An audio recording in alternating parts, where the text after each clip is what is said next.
Decision paralysis. What's the analysis? Didn't know what to do, so I went to ask you. You voted for wall hanging, and I think that look banging. Don't know what I'm doing, but that's what I'll be pursuing right now. Hello again. It's me, Trudeaux. If you're new, what's up? If you're coming back, what's up? At the end of 2025, I found myself inspired by this one woman who I found scrolling on TikTok. She made these beautiful wall hangings that I thought, you know what? Let me see if I could do that myself. I've never done this before and I'm not 100% confident about my applique abilities. I haven't really done that very much at all. So I'm excited to see how it turns out. I think I'm gonna make 2 of them. Actually, I'm gonna make 3 and the third one I'm gonna give away. My friend Sarah, she has a cat named Milo that's a freaking precious little prince. I think I'm gonna try and incorporate Milo into it. This morning I sort of sketched out a rough idea of what I wanted to do. For Sarah's piece, I think I want a big oval on the outside, a smaller oval on the inside, Milo in the smaller oval, and something else around it that I haven't quite decided yet. I'm just gonna wing it. Another aspect of it is that I'm just using what I have. I'm not buying batting, going with what already exists in my house because I have so much crap. That's why I have decision paralysis. All right, let's get started. I still have this quilt that I used to make a bunch of zip pouches. I'm gonna roughly decide what size I want the entire thing, and then I'm gonna cut that out. Maybe I'll start by folding this into 4 and then sketching out a rough shape. Oh, that's giant. That's not what I meant to do. All right, maybe I should have measured first. That was a little too off the cuff. I'm not trying to take up this girl's entire wall space, okay? That's more like it. I'm just gonna clean up the edges a little bit. I want it to be more of a pointy oval. I like that. Next, I want to make a smaller one for the middle of it, but I think I want to do it out of a different fabric. Which fabric should I use? I think a good color scheme for my friend would be oranges and blues because she always has her nails done in multiple colors. And so I think like orange, blue, pink, something like that. And something just caught my eye in the corner. Hold on. Wait, hold on. I was just thinking, I don't really have anything pink. And then, look at this. A perfect pink placemat. Stop it. Okay, I really did not plan this, I swear. Trust me. Look at, because I really didn't have any plans for these placemats, so I think this will be perfect. I need to sit with this for a moment. I will say I already feel like I'm cheating because both of these things are already quilted, but I will add some of my own flair and pizzazz that makes me not be cheating. I'm searching through my bag of pillowcases. A lot of them are cut up already.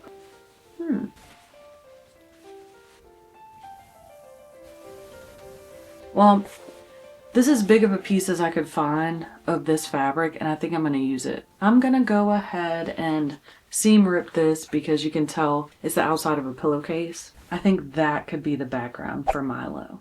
Okay, I seam ripped and ironed the pillowcase, and I also changed clothes because I crave comfort when I'm sewing. All right, the other outfit I had on was constricting my tatas. What if I make the very center a diamond for more variation? I have it kind of lined up with the center of the pink quilted fabric, and I think I'm gonna go maybe a 1/2 inch in and draw a line. Oh yes. How about that? And from what I understand, when you do applique, you're going to want to sew things right sides together with a backing fabric. So I'm probably going to use interfacing or stabilizer because I have a lot of scraps of that. Turn it inside out, then iron it flat. And that's because you don't want any raw edges showing on your applique. So I'm going to sew around this diamond. Huh? I'm doing a 1/4 inch. And while she's doing that, I'm going to go ahead and start sketching out Milo. I started to sketch his face, and he's a black cat, so it's kind of hard to figure out how I'm going to illustrate that in a matte black fabric. But to help me continue to sketch this out, I think I'm going to use my projector because I'm mediocre at drawing. I'm okay at it. I zoomed into the photo to a size that would fit on the diamond, then I sketched Milo out. I guess I should figure out if I want to do felt or jean for this part, because I feel like jean could kind of fray a little bit and add to his little fuzziness coming out, but would that look messy? I'm just going to start with cutting this out. And while she's cutting that out, I'm going to go ahead and cut out this little shape, turn it inside out, and iron it. If only there were two of me, dog. We'd be getting so much stuff done, I'm not even playing. So I turned the diamond inside out and was pleased with the result. I already feel like this is going to be so cute. Look. Are you starting to see what I'm talking about? Like, isn't that cute as hell? One thing I was thinking about is I kind of want Milo to like pop out of the frame, but I was also thinking about adding a little bit of lace around this. I have this pink lace and this off-white lace. Let me show you the sort of configuration. I think it would be cute if Milo's arm is hanging out of the diamond, and I'm picturing the lace, like would that go on top of this, underneath it? I think the lace might be too much. I don't want it to be like too frilly, so I possibly will end up refraining on that. I don't know, maybe once I add Milo, then I'll have a better idea. But I think I just have to figure out, if I was to decide to add lace, where that layer would go underneath. But Milo's belly needs to be contained somewhere. You know what I mean? Let's switch gears here while I think on that. Because, oops, I forgot tomorrow is my friend's birthday, so I needed to get started on my other one pronto. I had to flip through Polly Prindle's book of American patchwork quilts, and of course I decided to make one that was going to take quite a bit of time. Now when I chose this, I just thought it was cute and didn't consider that it was the most Eastery looking thing on the block. It literally is an Easter basket with two chicks. What the hell? But I traced out the pattern pieces onto some stabilizer that was transparent enough to see the page through. I cut those out and organized by color. The plan was to make it somewhat monochromatic, so I separated the black from the white pattern pieces. Lou kept me company as I cut them out and came to a realization. I really wanted to do black and white, but I realized that folding over the felt was going to be really thick and probably not look right. So I'm going to do the basket out of jeans. I cut out more of the dark colored jeans and less of the light colored jeans because that's what they said in the pattern. Everything else, I took off the seam allowance of the felt because I'm just going to use those as applique and not fold them under because it's felt. Lou thinks it's going to be so great. I also have no idea how big this is going to be, so I haven't prepared a background yet, and I also don't know what I'm going to use for the background. But I'm going to situate these triangles and start making the basket. I chain pieced the basket together, ironing as I went because I know I need to do that more. And this is how it came out. Then I stitched the handle together. Now, to ensure the jean didn't fray, I used the same technique of placing and pinning the basket right sides together with another fabric. I stitched all the way around that, trimmed off the excess fabric, cut a hole, and flipped it right side out, then pressed again. I used this same technique on the handle, which was a little more fiddly because of how narrow it was. So I had the basket pretty much done and started placing the other applique to see how it looked. Okay, so after looking at it for a little bit, I decided I'm not doing the chicks. The chicks are dumb, and it makes the whole thing look Eastery. I think it'll look cool just with the basket, but here was my thought. I was thinking that I could dye the backing fabric and make it gray so that the little white leaves will pop through. This is not gray. I'll show you the gray in a second. Also very bold of me to decide what my friend is putting on her wall. That's why I thought about making it into a tote bag, but that would defeat the purpose of this video. So here we go. And if she doesn't like it, she can just give it back or hide it somewhere. Here's the gray. Okay, I cut out another circle because the previous one was from the cat one. I have my dye bucket and I'm getting ready to put some hot water from the sink into here. And I have my Dynaflow Free-flowing liquid synthetic color for neutral and synthetic fabrics. I'm going to saturate this as much as I can, okay? All right, let's go. And I'm just eyeballing this completely.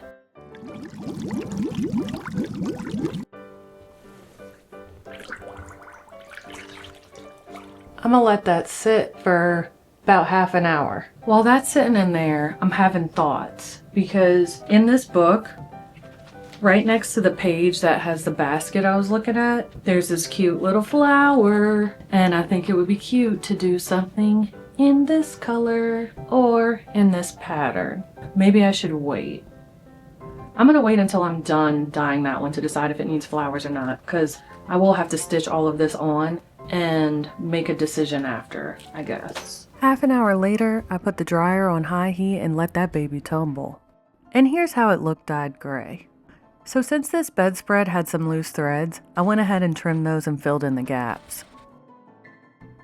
And it was now time to attach the basket to the backing. I did that by stitching in the ditch as well as all the way around the perimeter of the basket. As for the handle, I stitched the backing fabric onto the jean with about an 1/8 inch seam. Then I stitched the handle onto the top of the basket, partially because I'd forgotten to leave gaps at the top previously, but I think this looks more attractive anyway. The flower appliques were next, and I stitched most of those on besides some of the flower petals, which I decided should fly freely in the breeze. Once I finished that, this is what I was working with.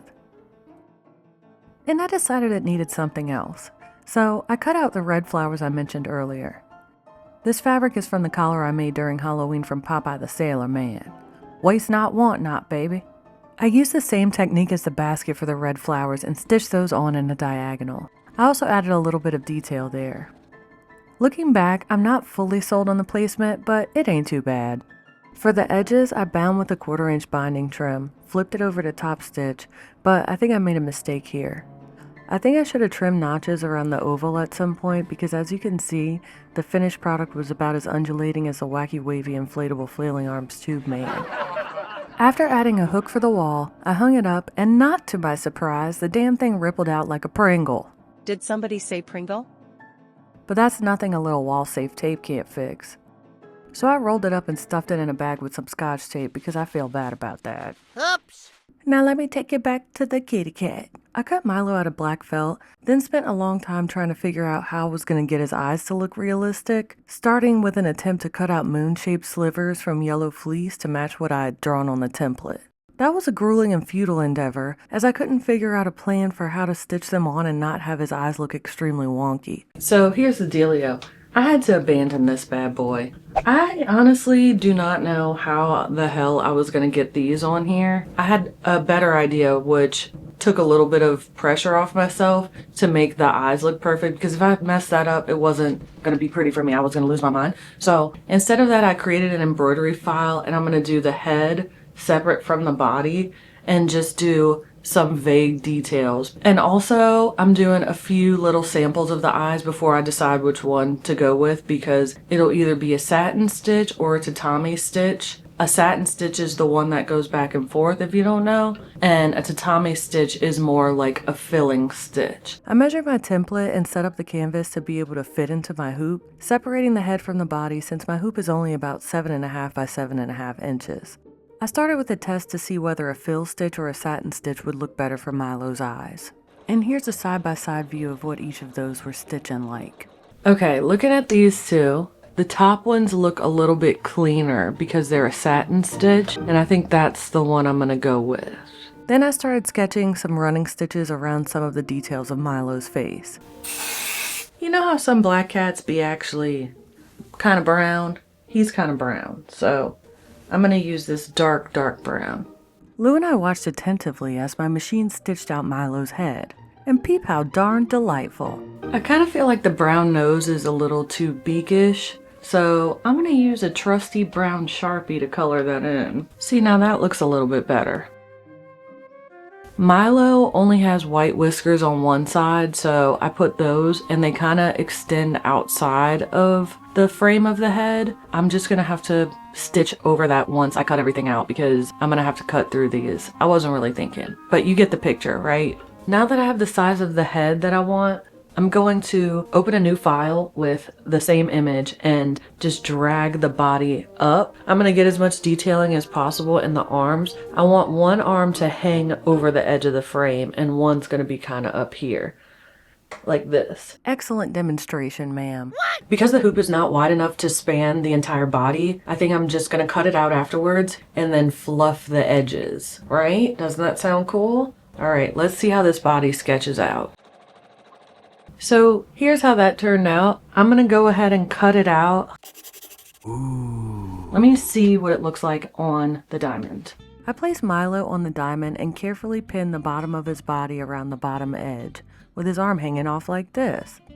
Then I stitched along the bottom edge and around the perimeter of his head. I'm gonna stitch this diamond to the background and then I'm going to do the brushing aspect. And I went ahead and stitched his little whiskers the rest of the way.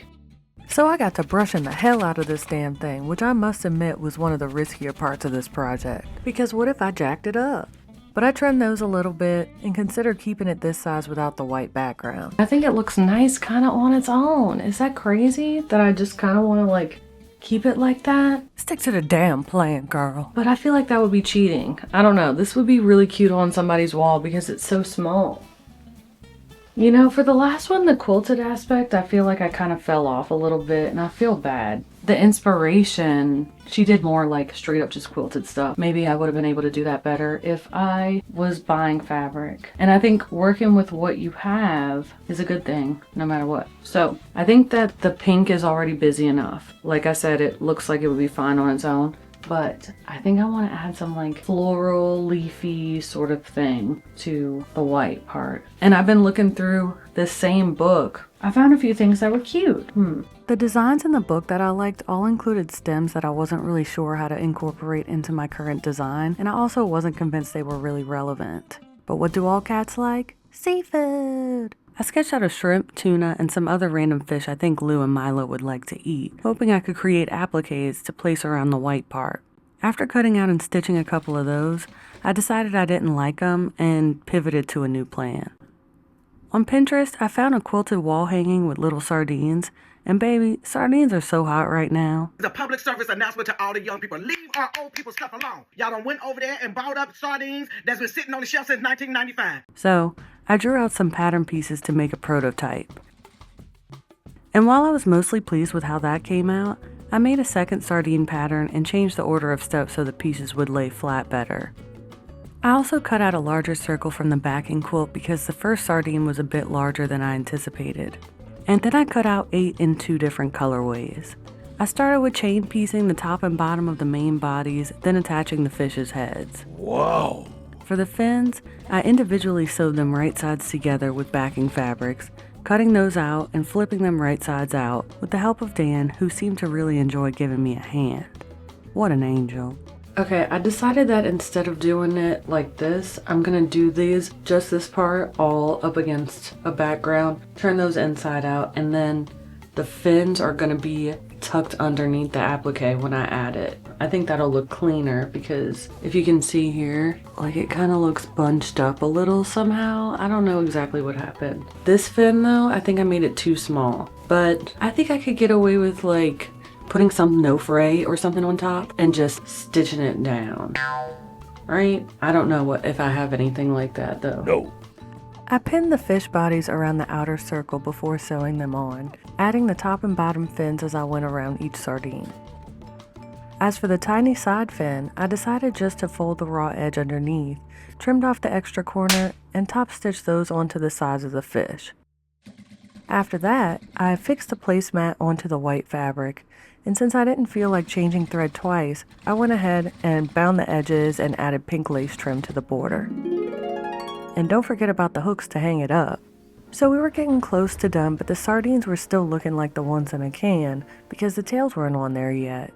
So I put the tails on there and them fishies were done, y'all. Well, almost. So she's looking pretty good, right? Now, I think the last thing I need to do is add little eyes, or maybe just the next thing I need to do. Because looking up close at these, I wonder if I need to add some more lines on here because You can see when you flip this over, you can see the interfacing. So I might go ahead and tack those down too. But first, I'm in the mood to put some buttons on. I picked out all the small ones I could find. I had some bigger dark blue ones, but I thought the eyeball looked freakishly huge. I think it's just a little big and too dark, and it'll be more fun if I do smaller ones that are in different colors. So I'll show you what that looks like in a bit. Okay, what do you think? I think the different buttons give it more appeal, charm, sweetness, all synonyms of pizzazz. Now I'm gonna stitch these down. I hope it doesn't throw everything off because I don't really have the correct color to go on top of these, but I want to get them all done in one swoop. I decided to go with this bluish green. I stitched in a zigzag formation on the fins and tails, and that was the last step. For real this time. All right, are y'all ready to see this? Yeah. And how about that? It contains the making of all my favorite things. Cats, lace, and stuff that used to be something else that I didn't want to go to waste. Because y'all know how I am. And this one kind of lifts from the wall a little bit as well, but with a little bit of tape, it's good to go. So that's about it, and some thoughts on what I did. The first one I did with the basket, I think came out pretty nice. I'm not sure if I cheated or not, because I did use a quilt as the background, but I did quilt the foreground, okay? It looks like something that will be hanging up in your grandma's house. And don't get me wrong, granny decor is cool, but I don't know if everybody likes that. I had some thoughts at the beginning, wondering if it would be too mama to go on somebody's wall, and maybe a little bit impersonal, but I think I would hang it up if somebody made it for me. I don't know. I gave it to my friend and I was like, if it's not your style and doesn't go with what you have, that's okay. You could just give it back or hand it off to somebody else who likes grandma stuff. Because like I said, I think it was bold of me to just be like, I'm making something kind of random for my friend. The cat one I think came out amazing and I'm really proud of it. Again though, I'm questioning the same thing. Did I cheat? Because I do have an embroidery machine. I happen to have a placemat that fit perfectly into what I was already making. Quit bullying yourself, girl. I gave it to my friend and she loved it. This is how she reacted.